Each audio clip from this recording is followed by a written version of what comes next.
کہ یہ اس وقت جو سیاست میں مذاکرات کی بازگشت ہے ایک عرصے سے ہم سن رہے ہیں، اور پھر اس کے اندر بیچ میں معافیوں کی شرائط بھی آ جاتی ہیں، پھر نہیں کی گردان بھی آ جاتی ہے. تو ہو کیا رہا ہے ہمارے پیارے اسلام آباد میں؟ بہت شکریہ جی. ایک تو یہ بات سمجھ لیں کہ مذاکرات ہونے ہیں. مذاکرات کے علاوہ موجودہ جو سیاسی لڑائی ہے کوئی حل نہیں ہے. دیر ہو سکتی ہے لیکن یہ ہے کہ مذاکرات ہونے ہیں.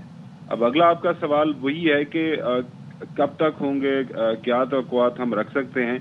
تو خبر اسلام آباد کے حلقوں کے اندر اس کے اندر ایک اور سپلیمنٹری بھی ایڈ کر لیں، کہاں ہونے ہیں؟ بالکل اسلام آباد کے اندر ہی ہونے ہیں.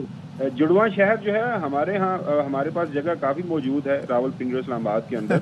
تو بالکل آپ فکر نہیں کریں، یہاں پہ سب تھوڑی آپ کو بتا دیا جائے گا کہ کہاں ہونے، بس ہو رہے ہیں. میں نے ایسے ہی ایک معصومانہ سوال کر دیا میں. کیوں خبر؟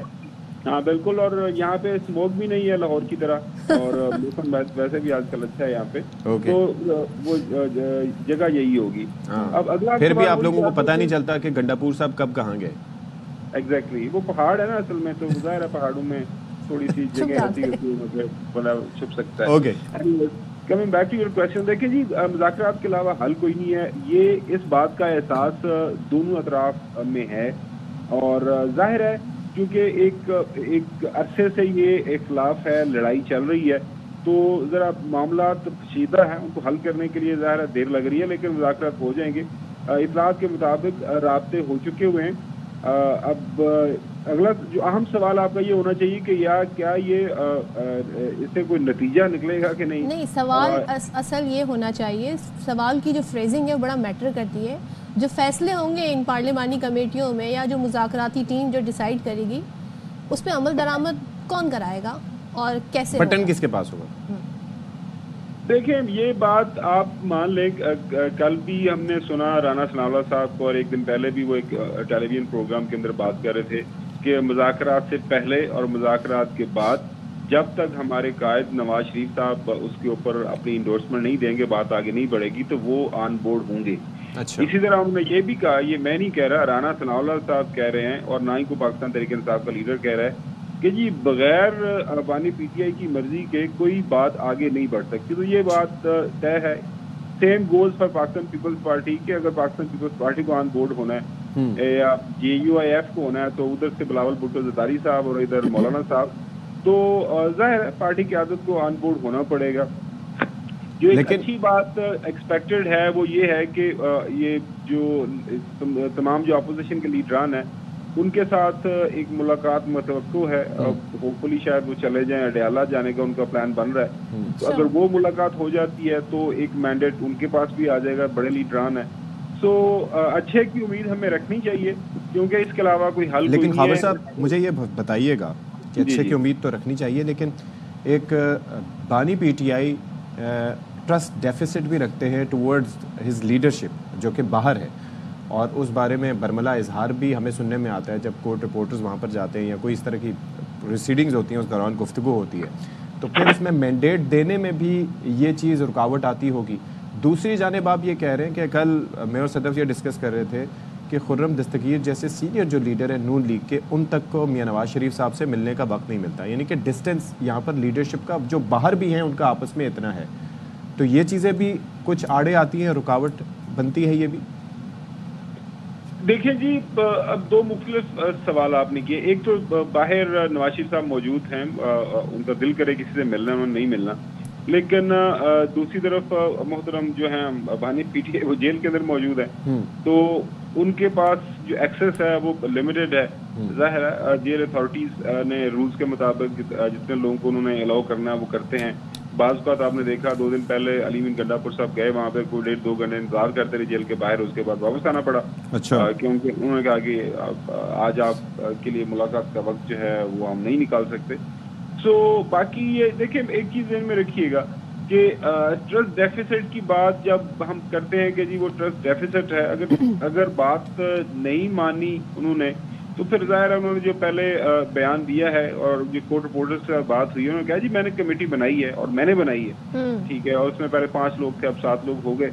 تو دیکھیں اس مسئلے کا حل بڑا آرام سے نکل آئے گا, اس میں کوئی پرابلم نہیں ہے. اور اگر حکومت نے حل نکالنا ہے تو وہ ظاہر ہے ان کو یہاں پہ باہر کہیں کوئی ہاؤس ریسٹ کر دیں گے 2-4 دن کے لیے, کو باہر آ جائیں گے, ان کے ساتھ فیس ٹو فیس بیٹھ کے وہ سائن کروا لیتے ہیں. آپ کو یاد ہوگا کہ جب قائد ملک سے باہر گئے تھے تو وہ سائن کر کے گئے تھے, اور اس کے بعد جب انہوں نے کہا کہ جی میں نے تو نہیں سائن کیے, تو پھر جنہوں نے سائن کروائے تو انہوں نے کہا جی آپ نے سائن کیے ہوئے ہیں, اور لوگوں نے دکھا دیا. وہ 8 ہفتے والا جو تھا ایگزیکٹلی شہباز شریف صاحب کا اسٹامپ پیپر, نہیں اسٹامپ پیپر نہیں, جب گئے تھے قائد سعودی عربیہ, آپ کو یاد ہوگا یہ 1999 کی بات کریں. اچھا ادھر آ جاتے خاور, یہاں پہ آج طے ہو گیا ہے کہ مولانا فضل الرحمان اور وزیر اعظم کی ملاقات ہونے جا رہی ہے, تو یہ معاملہ آپ کے خیال میں حل ہو جائے گا, یا مولانا صاحب جو ہیں ان کا مزاج جس طرح بتا رہا ہے کہ وہ بالکل بھی کسی کمپرومائز کو تیار نہیں ہے؟ دیکھیں آپ کو یاد ہوگا کہ جب پہلے یہ سوال اٹھ رہا تھا نا کہ کیا 26ویں آئینی ترمیم میں ووٹ دیں گے کہ نہیں مولانا صاحب, میں تب بھی آپ کو روزانہ یہ بتاتا تھا کہ مولانا صاحب بالآخر جو ہے اپنے ساتھیوں کے ساتھ مل جائیں گے. تو مولانا صاحب جو ہے وہ اچھے سیاستدان ہیں, ان کو سیاست کی سمجھ بوجھ ہے, وہ ان کو پتہ ہوتا ہے کہ انہوں نے کس موقع کے اوپر کیا بات کرنی ہے, اور لیکن ان کا جو ماشاءاللہ ٹریک ریکارڈ بڑا جو ہے کامیاب ہے. کم از کم میں نے تو پچھلے 20 سال سے یہاں اسلام آباد کے اندر یہی دیکھا ہے کہ at the end of day وہ پتہ ہوتا ہے انہوں نے کہاں جانا ہے, اور اسلام آباد کی جو مختلف جگہ ہیں ان کے راستے ان کو بڑی اچھی طرح پتہ ہے. تو وہ ظاہر ہے پرائم منسٹر بھائی اس دن حافظ حمداللہ صاحب ہمارے ساتھ تھے تو وہ ناراض ہو گئے تھے مجھ سے.